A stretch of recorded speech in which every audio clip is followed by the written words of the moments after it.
እንዴት ናችሁ? ክቡራን የዩኒክ አቢል ቤተሰቦች እንኳን ወደዚህ ቻናል በደህና መጣችሁ። በዚህም ቪዲዮ በጣም ቆንጆ የሆነ ሀሳብ አነሳላችኋለሁኝ።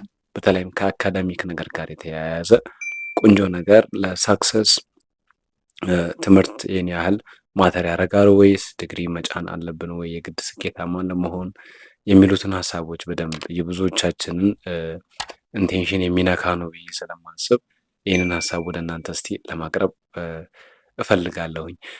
ብዙዎቻችን ጋር ያለ ነገር ነው ይሄ ብዬ አምናለሁ። ለዛ ነው ወደ እናንተ ለማድረስ እኔ እንግዲህ ወደ እናንተ ማድረሳቸው ሀሳቦች በጣም ፖዚቲቭ የሆኑ ጠቃሚ የሆኑ ነገሮችን ኢንሳይቶችን ወደ እናንተ ሼር ማድረግ የምፈልገው ምንድነው ከዛሬ ከ5 ዓመት በፊት ፍሬሽማን እያለን አንድ ፍሬሽማን ኮርስ የሚሰጠን መምህር እኔን አስቆመኝ የሆነ ጥያቄ ጠይቆኝ ነበረ። ምንድነው የጠየቀኝ?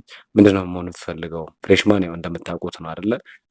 ጀስት እንትን የለም ዲፓርትመንት አልመረጣችሁም ምን እንደምትሆን። አሁን ለምሳሌ ሕክምና ዲፓርትመንት የመረጠ ሰው ሲወጣ ሐኪም እንደሚሆን ነው ሞር ተስፋው። ላው እየተማረ ያለ ተማሪ ደግሞ የህግ ባለሙያ እንደሚሆን ነው አይደለ ፊውቸሩ። እኔ ደግሞ ምንም ገና ያልመረጥንበት ጊዜ ነበረ። ፍሬሽማን ሆነን ምንም አይነት ዲፓርትመንት ላይ ገና ሳንቀላቀል የጠየቀኝ ጥያቄ ነበረ። ምንድነው የምትሆን የሚመስልና መሆንም የምትፈልገው የሚል አይነት ጥያቄ አንስቶ ጠይቆኝ ነበረ። እና እኔ ምንድነው ያልኩት እኔ በቃ ሰክሰስ እፈልጋለሁ፣ ሀብታም መሆን እፈልጋለሁ አይነት ነገር፣ ብዙ ገንዘብ ማግኘት እፈልጋለሁ ምናምን የሚል ነገር መለስኩኝ ክላስ ውስጥ። ምንም አይነት ነገር ልግባ ግን እዛ ላይ አቺቭ አድርጌ ግን ሀብታም መሆን እፈልጋለሁ ነው ያልኩት። ትልቁ ምኞቴ እሱ ነው አይነት ነገር መለስኩኝ ማለት ነው። ውስጤ ላይ የነበረ ነገር ስለነበረ ከዛ ምን አለኝ እና እዚህ ምን ትሰራለህ? አልገባኝም ነበረ ነገሩ። ዩኒቨርሲቲ ውስጥ ምን ትሰራለህ ታዲያ አይነት መልስ ነው የመለሰልኝ።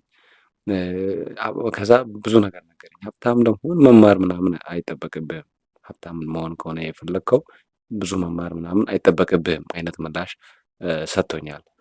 ከዛ እኔ ደግሞ ያው በዲፓርትመንት የጨርሼ ትምህርቴን ምናምን ከወጣሁ በኋላ ያኔ እሱ ያለኝ ነገር የምሬን እስካሁን ድረስ አስተውለዋለሁ በደንብ። እና በዚህ ቪዲዮ እኔ ልነግራችሁ የፈለኩት ይህንን ቪዲዮ በሁለት ብከፋፍል ይሻላል። ገንዘብ በጣም ማግኘት የምትፈልጉ ነገሮች ትምህርትን እንዴት መማር ያለባችሁ፣ እንዲሁም ደግሞ በቃ ጀስት አካዳሚክ ጥማት ደግሞ ያላችሁም ሰዎች ካላችሁ ደግሞ ያለኝ ነገር ይበቃኛል ብላችሁ በትንሽ ነገር አብቃቅታችሁ መኖር የምችሉ ዳት ሚንስ ብዙም ሀብታም መሆን የማትፈልጉና በትምህርት ደግሞ ልቅ በቃ እውቀትን በጣም የምታስበልጡ ሰዎች ልትኖሩ ትችላላችሁ። ለእናንተና ለእኛ ዘሴም አይደለም። ነው አሁን በጣም ብር ማግኘት የምንፈልግ ሰዎችን እና እንትን ደግሞ እውቀት በጣም አካዳሚክ ጥማት ያለበት ሰው ዘሴም አይደለም። ለትምህርት ያለው አቀባበልም ይለያያል። ይህንን ያልኩት ከነገሮች አንጻር ነው። ሉክ ምን መሰላችሁ፣ ኢትዮጵያ ውስጥ የምንኖር ወጣት ኢትዮጵያ ውስጥም በውጭውም ዓለም ላይ ነው ካረንትሊ አሁን ላይ ባለው የላይፍ ስታይል ብዙ ሰዎች ፌስ በሚያደርጉት ብዙ ሰዎች እየኖሩት ካሉት የህይወት ልማድ አንጻር በትምህርት አንድ ሰው ሰክሰስ ላይ መድረሱ እድል እየሆነ መጥቷል። ገብቷችኋል? ትምህርት በፋይናንሻሊ አንዳንድ ሰዎችን በጣም ተንደላቀው በቃ እንጆች ላይ ገብተው የተለያዩ ሀገራትን እየዞሩ ምናምን የሚከፍልበት ሁኔታ እድል ነው፣ ኦፖርቹኒቲ ነው። እድል ካላቸው ነው ሰዎች በትምህርት እንደዛ አይነት አክሰስ ጥሩ ፋይናንሻል ኑሮ የሚኖሩ ሰዎች በትምህርት ተምረው ማለት ነው የተማረ ሀብታም የሚባሉ ሰዎች ጥሩ ኑሮ ሊኖሩ የሚችሉበት ወይ እድል እየሆነ ነው።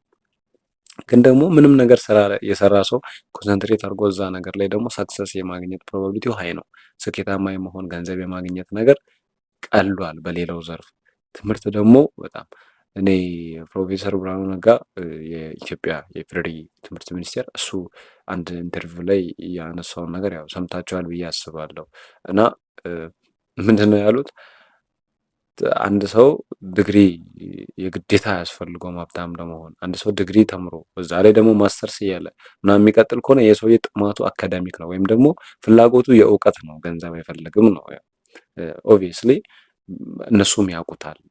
ትምህርትን የሚቀርጹ ፕላትፎርሙን ካሪኩለሙን ሞዲፋይ የሚያደርጉ የሚያስተካክሉ ሰዎች ራሱ ያውቁታል በትምህርት ላይ ያለውን ፍጋትና ልፋት ከዛ የሚመጣውን ሪዋርድ።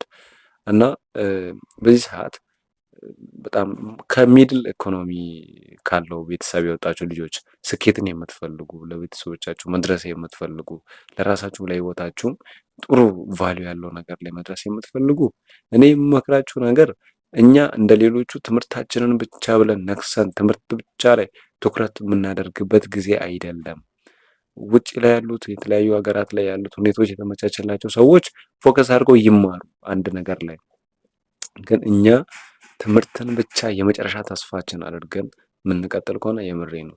እኔ ከኔ በታች ያላችሁ ታናናሾቼ አሁን ሪሚዲያል ምናምን ሆናችሁ የምትገቡ ፍሬሽማን ገና ያላችሁ ልጆች ያው አክቹዋሊ እኔ ተመርቄ ምናምን ቆይቻለሁ ትንሽ 2 ዓመት ሆኖኛል ብዙም አልራኩም እና ያላ ከኔ ቢያንስ ባች ወደ ታች ያላችሁ ልጆች ማወቅ ያለብን ነገር የምሬ ነው። እኛ ኢትዮጵያውያን ስፔሻሊ እንደኔ ምናልባት ያላችሁ በቃ ምለው ነገር ገብቷቸዋል። ዲስ ማች ትምህርትን የመጨረሻ የህይወታችን ተስፋ አድርገን መያዝ የለብንም። ይኸውላችሁ እያጣጣልኩም አይደለም። ትምህርት መልካም ነገር ነው። እንደ ትምህርት የሰውን ልጅ ማይንድ ሼፕ የሚያደርግ ለሰው ልጆች ኦፖርቹኒቲን የሚያመጣ ነገር የለም። በጣም ቤስት ወይ ነው። ለዛም ነው ከልጅነት ጀምሮ የምንማረው። ግን እያደግን ስንመጣ ግን አንድ ማወቅ ያለብን ይህንን ጊዜ እንጃ ምናልባት ያው ሙስሊሞች አላቅም እናንተ ጋር ካለ ያው ቁርአን ላይ ብዙ እውቀቱ ስለሌለኝ በመጽሐፍ ቅዱስ ግን የፈጣሪ ቃል ምንድን ነው የሚለው? ዘመኑን ዋጁ የሚል አይነት ወይም ደግሞ ዘመኑን እወቁት አይነት ነገር አለ። ይሄ ዘመኑ ምን ይመስላል? ካረንት ላይ ያሉ ዳታዎች ምን ያሳያሉ? የተማረ ሰው ምን አይነት ኑሮ እየኖረ ነው? በጣም ደግሞ ከትምህርት ርቆ የሆነ ነገር ላይ ፎከስ ያደረገ ሰው ምን ያህል ኑሮ እየኖረ ነው? ሳቲስፋክሽን ምናምን እያወራሁ አይደለም። እኔ ኢንተርምስ ኦፍ ፋይናንስ ነው ይሄ ቪዲዮ ሞር ታርጌት የሚያደርገው። በገንዘብ ደረጃ ካየን በዚህ ሰዓት የተማሩ ሰዎች ተው ያሉበት ሁኔታ በጣም አስጊ፣ በጣም አስጠሊታ፣ በጣም የከፋ ነው። ምክንያቱም ኢንፍሌሽን፣ የኑሮ ውድነት አለ። ኤቭሪቲንግ ውድ ነው በዚህን ጊዜ። አንድ ሰው ተምሮ ዲግሪ ኖሮት ምናምን ቤት ተከራይቶ ምናምን እኮ መኖር በጣም ይከብደዋል። አንድ ሩም እኮ ተከራይቶ አሁን አንድ ሰው ለመኖር ላጤ ሆኖ ብቻውን ለመኖር ይከብደዋል። አስቡ፣ እድሜ ይጨምራል። ሰው ፋሚሊ መመስረት አለበት። የሆነ ነገር በቃ አቺቭ ማድረግ አለበት በህይወቱ። ከዛስ ብዙ ወጣቶች ይሞክሩና በቃ ተስፋ ወደ መቁረጡ ላይ የሚደርሱበት ጊዜ አለ። ሶ አካዳሚኩ እንደ ድሮ አይደለም። ድሮ ላይ ጥሩ ነበረ። አካዳሚክ ላይ ሰው ሄዶ የኑሮ ውድነት ብዙም ባልነበረበት ጊዜ አንድ ሰው የ10,000 ብር ደመወዝተኛ ከሆነ በቃ ያ ሰውዬ ላይፍ ላይ ማሳካት ይችላል የሚፈልገውን ነገር። ቶሎ ተደራጅቶ መሬት ይይዛል፣ ቤት ይሰራል ምናምን። አሁን ብራዘር 100,000 ብር ደመወዝተኛም ሆነ ቤት የሚባል ነገር አታስበው፣ መኪና የሚባል ነገር አታስበው። 100,000 ብር ደመወዝተኛ ከሆንክ 100,000 ቀዳዳ ነው የሚፈጠረው ቤት ውስጥ። ሶ በወር ተጠብቆ የሚመጣ ነገር የማያኖርበት ጊዜ ነው። ሳይድ ሀስል ሳይድ እንካም ግድ የሆነበት ጊዜ ነው። ሶ በዚህ ጊዜ ምንድን ነው የሚያስፈልገው? በጣም ይህንን ጊዜ ካረንት ላይ ያሉ አፕዴቶችን መረዳት፣ ጊዜውን ማወቅ፣ ጊዜውን መገንዘብ፣ ከዛስ ለዚህ ጊዜ የሚመጥን ላይፍ መኖር ነው። ስትማሩ ዩኒቨርሲቲ ውስጥ ስኪል ተማሩ። እኔ ከዚህ በፊትም አንድ ቪዲዮ ላይ ብያቸዋለሁ። ሙያ ተማሩ። ዩኒቨርሲቲ ውስጥ ያላችሁ ልጆች፣ ሃይስኩል ላይ ያላችሁ ልጆች እስቲ የሆነ ነገር እኔ ለምሳሌ እውነት ለማካበድ ምናምን ሳይሆን ሃይስኩል እያለው ካሜራማን ነበርኩኝ። ካሜራ ሰራ ነበረ። ፎቶ በትንሽዬ ካሜራ ቀርጽ ነበረ። ዩኒቨርሲቲ እያለውም የተለያዩ ስራዎችን ሰራ ነበረ። በቃ ይጠቅመኛል ይጠቅመኛል። ለራሴ ነው ለማንም አይደለም።